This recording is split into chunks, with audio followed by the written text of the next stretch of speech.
Olá pessoal, sejam todos muito bem-vindos à nossa aula de saúde e segurança no trabalho. Vamos aí falar um pouquinho sobre saúde do trabalhador, né? Desafios e perspectivas frente à pandemia do Covid-19.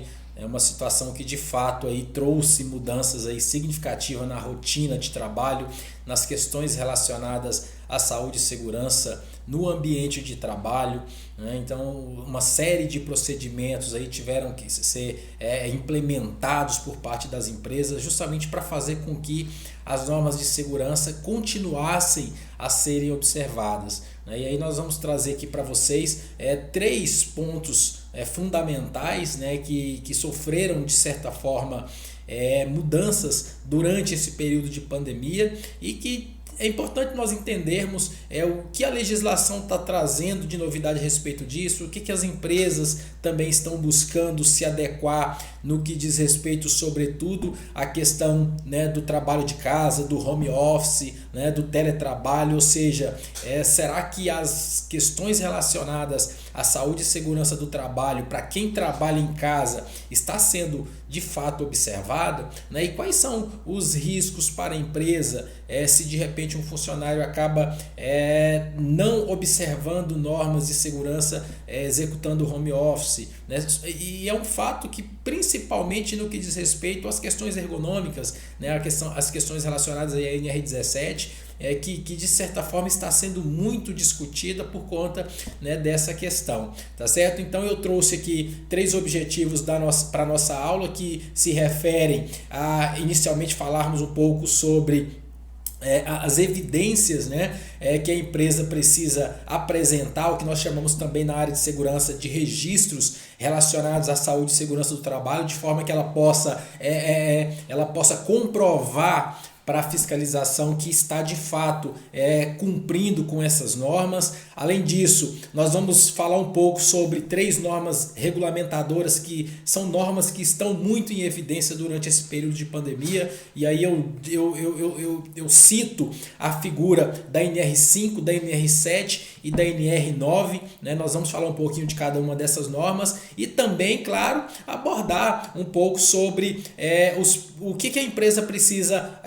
trazer para o ambiente do colaborador em termos de orientação a respeito dessa saúde e segurança no trabalho de home office, ou seja, os requisitos necessários, os procedimentos a serem adotados para que a empresa de fato esteja amparada no que tange a saúde e segurança no trabalho dos seus colaboradores no trabalho em home office. Então, esses três pontos nós vamos discorrer com vocês aqui. E antes de adentrar especificamente nesse contexto, eu queria fazer algumas contextualizações que são necessárias nesse período, né, nesse momento de pandemia, e de certa forma não deixa de ser uma reflexão, né, e como todos nós sabemos aí, a saúde ela tem sido um tema cada vez mais em evidência, né? Com a Covid-19 desde meados de março de 2020 até os dias atuais, e não sabemos quando isso vai acabar, de certa forma isso não foi diferente, certo? Então assim, não acontece,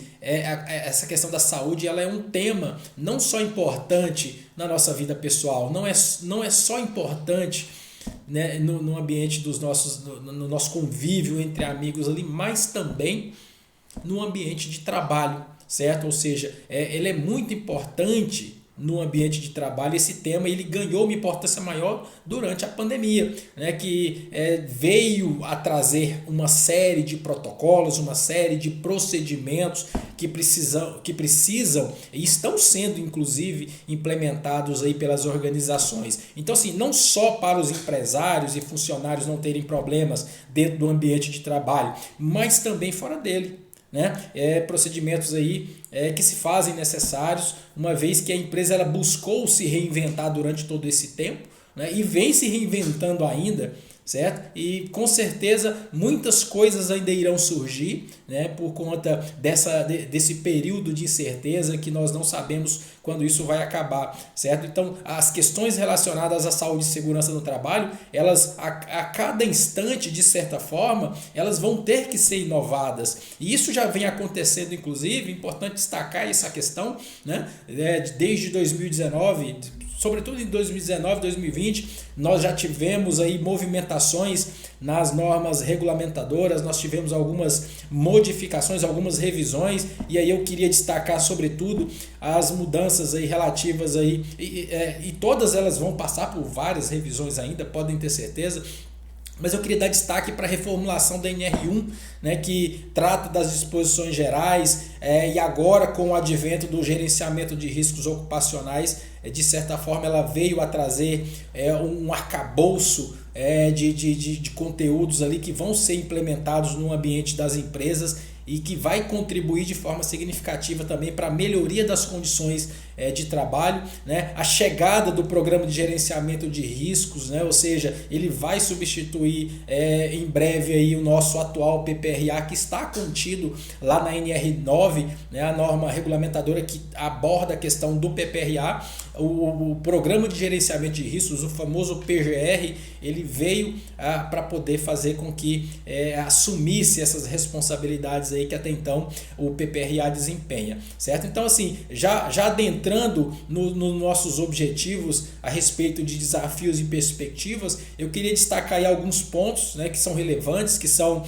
importantes para que as empresas possam estar mais atentas no que se refere a esse contexto da pandemia do Covid-19, né? Então, assim, e aí eu destaco uma questão fundamental que é importante as empresas não deixarem, né, de observar, que é a questão do planejamento, né? Então, assim, existem aspectos que as empresas, de uma forma geral, elas precisam estar sempre atentas, mas o planejamento, pessoal, tudo precisa estar vinculado ao planejamento, ou seja, é preciso dar uma resposta de fato à crise, né, causada pela pandemia, ou seja, e a partir do momento em que as empresas nesse contexto da saúde e segurança do trabalho, elas estiverem com esse planejamento aí ordenado e devidamente organizado, com certeza ela vai ter condições de sobressair a essas adversidades. Ou seja, e aí eu trago a questão da importância da criação do plano de contingência para esse período de pandemia, que é algo que de certa forma todas as empresas precisam possuir, né? Um plano de resposta para essa nova realidade. Ou seja, com isso, o que nós temos? Novos procedimentos, né? Novas rotinas de trabalho, ou seja, novas interações. Então tudo isso precisa acontecer de fato. Então, devido a essas mudanças, né, trazidas pela pandemia, as empresas necessariamente elas precisam se adequar a essas novas realidades, e nós temos visto isso aí, né, a questão da higienização, procedimentos nunca antes vistos no ambiente empresarial, né, e é claro que isso se estendeu às nossas casas também, de certa forma, aos ambientes onde nós frequentamos, seja ambientes estudantis, ambientes de lazer, ambientes religiosos, enfim. Então todos esses procedimentos, falando especificamente no caso do contexto das empresas, das organizações que admitem funcionários como colaboradores, aí, como prestadores de serviço, enfim. Então esses ambientes eles precisam estar adequadamente de acordo com o que prevê os protocolos de saúde, os protocolos sanitários aí, emitidos pelas autoridades competentes. Então tudo isso precisa estar de acordo, auditados e registrados, sem dúvida nenhuma. E um outro ponto também que é importante ressaltar é a questão, né, do fluxo de pessoas dentro da empresa. É algo que também, de certa forma, veio a fazer com que mudanças ocorressem, né? A questão do distanciamento social, né? O fato das empresas aí terem que evitar as aglomerações, seja em reuniões, seja em treinamentos. Então trouxe novidades a respeito das reuniões virtuais, né? Então, assim, num primeiro momento, nós podemos observar que para muitas empresas foi um desafio a questão das reuniões virtuais, e hoje nem tanto. A gente percebe que as empresas receberam bem essa questão, então conseguem desenrolar muitas questões na parte, principalmente na parte de gestão, na parte operacional também, por conta das reuniões virtuais, o uso da tecnologia, das plataformas aí que permitem essa interação em tempo real e, de certa forma, trouxe mais avanços no que se refere aí à questão da comunicação, certo? E é claro, a empresa, tudo isso exige que a empresa faça essa adaptação, sem dúvida nenhuma, da melhor forma possível para ela adequar-se a essa nova realidade. E é algo que veio para ficar de certa forma. Tá bom, gente? Então, assim, tudo isso deve ser conduzido de uma forma mais clara, né? De uma forma objetiva e que seja transparente para todos. Nesse aspecto, aí eu chamo a atenção que é algo que precisa existir, que é a questão da comunicação efetiva, né, que deve acontecer de fato dentro das empresas. Então, lamentavelmente, nós temos visto algumas empresas que não têm essa comunicação efetiva através dos seus setores, através dos seus colaboradores, né?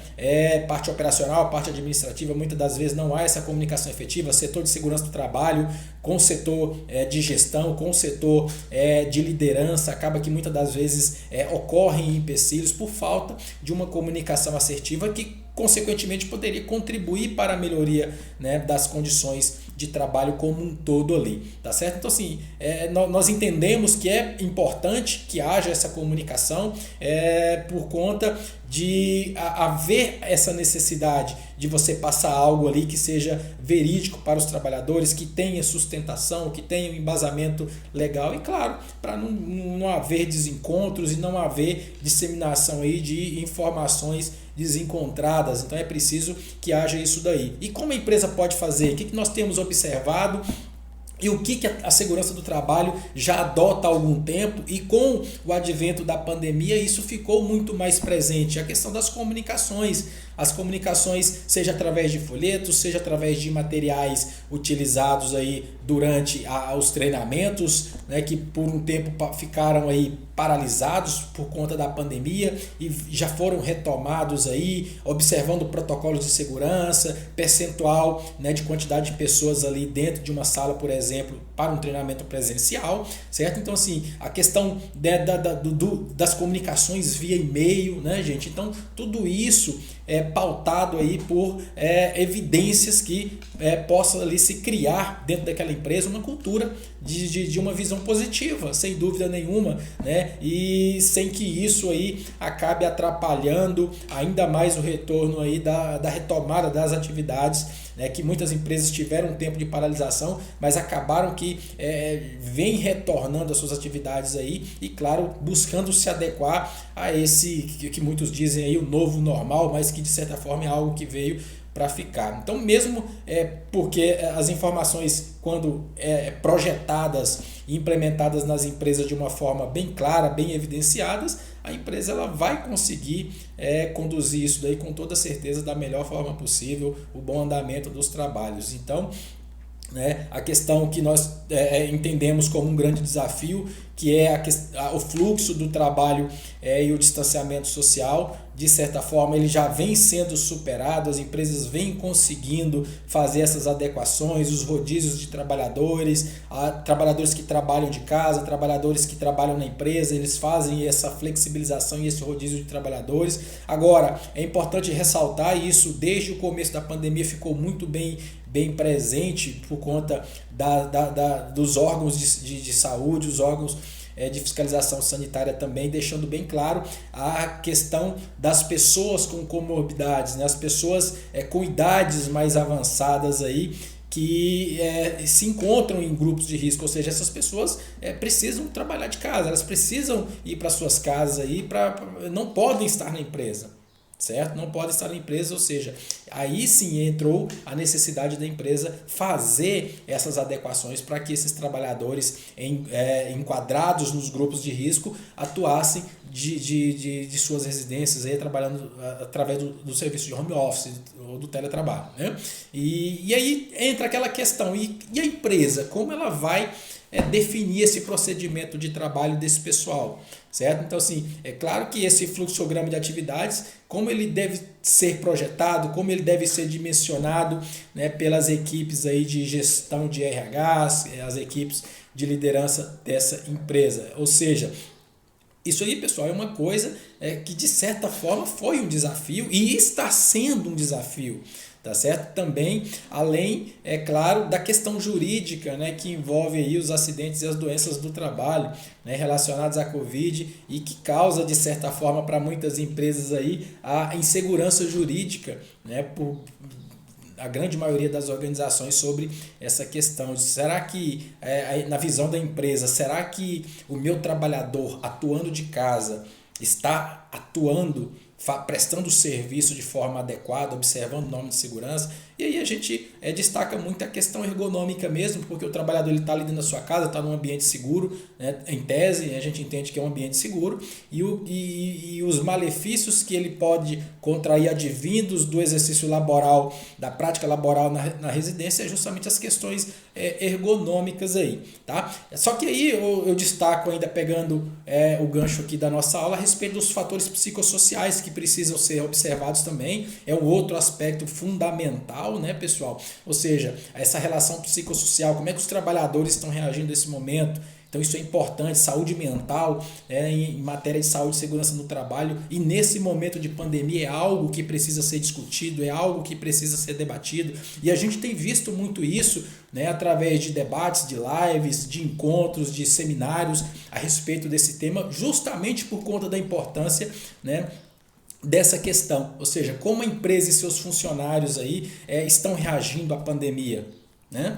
Ou seja, qual que é o contexto que o trabalhador traz de casa ali para o seu trabalho, o que ele está vivendo ali na família, no bairro, né? Então, assim, a questão da perda, da dor, do luto, né? Muitas pessoas em luto nesse período, então acaba que isso reflete de certa forma também nas atividades laborais e na produtividade desse trabalhador, e as empresas elas precisam estar antenadas e preparadas para lidar com essa situação, tá certo? Tudo isso é importante, né, a gente destacar, porque essa parte psicossocial relacionada à Covid também ela é muito preocupante, né? Haja visto que ela causa um impacto no desempenho da pessoa, como eu disse, e a produtividade tende a sofrer consequências em virtude disso, e claro, pode levar essa pessoa também a problemas psicológicos, alguma síndrome do pânico, algum problema de depressão, ou até mesmo um problema pré-existente que acaba contribuindo aí para uma situação mais complicada. Então, sim, é importante que todos esses fatores que nós citamos aqui, eles são, de certa forma, grandes desafios e que estão sendo vencidos, que estão sendo superados aí para que as empresas possam atuar de maneira segura, independentemente dos segmentos aí, né, pessoal? Então, assim, a respeito dessas questões relacionadas ao home office, né, e baseados nos riscos do PPRA, a empresa, através do seu médico do trabalho, vai solicitar os exames previstos aí para poder implementar as medidas de segurança para esses trabalhadores que atuam em home office, certo? Então a questão da NR17 hoje seria o maior desafio aí nessa questão, né? Lembrando que nem todos os trabalhadores têm condições de trabalhar em casa numa cadeira confortável, numa mesa confortável, então isso precisa ser discutido, precisa ser bem observado, tá certo? Além disso, a NR5, a questão da CIPA, ela precisa estar antenada com as atividades que a empresa vem desenvolvendo nesse período. A NR7, que é o Programa de Controle Médico de Saúde Ocupacional, PCMSO, corroborando também com o próprio PPRA na NR9. Então são as três normas que eu destaco aqui, que é preciso que a empresa implante e implemente as ações a todo instante durante esse período de pandemia aí, tá, pessoal? Então é importante atentar isso daí por conta, né, das necessidades, do cuidado que as empresas precisam estar atentas com relação ao trabalhador. E em todo momento, em todo esse contexto que nós estamos vivendo de pandemia, concluindo, eu acredito que o foco, mais do que nunca, em matéria de saúde e segurança no trabalho, consiste na prevenção. A gente defende muito essa questão, porque não resta dúvidas que a prevenção ela será a melhor alternativa em qualquer circunstância. Tá, pessoal? É a melhor saída para os empregados, para os empregadores, ou seja, é a forma mais eficiente para evitar infortúnios, evitar os acidentes, né, e as nefastas consequências advindas destes acidentes, dessas doenças ocupacionais, ou seja, é um caminho de defesa da vida e da construção de um ambiente saudável, sem dúvida nenhuma, até que esse período passe. Então, portanto, importante destacar aí que o trabalho de conscientização, né, para a importância da prevenção, ela não é um gasto e nós defendemos muito isso. E é de fato um investimento, é um importante investimento. Quando o funcionário ele se sente bem e tem o respaldo da empresa, ele consegue trabalhar melhor, ele consegue equilibrar sua vida pessoal com a vida profissional e assim ele consegue ser mais feliz e mais produtivo, atuando sempre com alegria, com inteligência emocional, que é importante para as atividades laborais. Tá certo, pessoal? Um grande abraço e até a próxima aula.